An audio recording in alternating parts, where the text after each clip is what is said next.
蝴蝶兰的生长分为营养生长和生殖生长，停止生长叫休眠，长根长叶就是营养生长，是蝴蝶兰植株进行营养积累的生长。生殖生长指的是为了繁殖下一代进行的生长，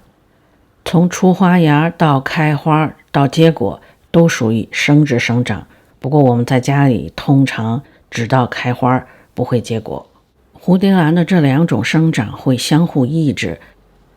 具体表现就是从出花芽到开花到结果这个过程当中，根和叶的生长几乎处于停止或者非常缓慢。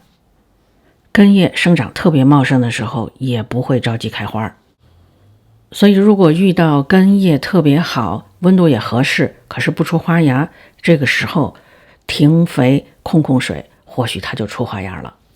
通常只要温度合适，水肥适当，蝴蝶兰总是会处在某一个生长状态当中。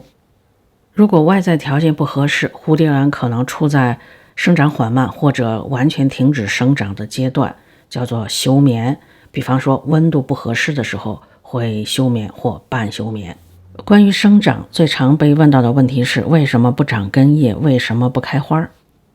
如果蝴蝶兰正在出花芽或者开花不长根叶，这个正常，因为它正处在生殖生长阶段。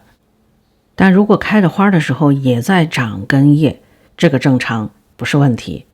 我发现某一些品种这两种生长就是会有一些重叠的部分，不过还是会有侧重。但如果没有正出花芽或者开花，根和叶都不长，这个就是个问题，需要查一下。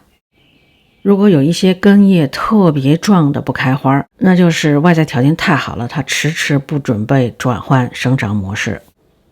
我们可以人工帮它催花，只要温度处在18度左右的低温环境，停肥少水，它很可能会出花芽。蝴蝶兰生长高芽或者是侧芽属于营养生长，虽然从结果看，因为高芽或者是侧芽确实是得到了蝴蝶兰的小苗，但它依旧是在长根长叶，所以还是营养生长。但如果高芽或者是侧芽甚至是母株开始出花芽开花，那整个就转换成生殖生长。比如这棵高芽要开花，所以所有的根和叶都停止生长了，包括高芽的根和叶。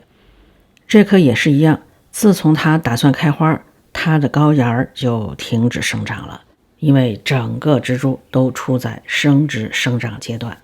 营养生长暂停。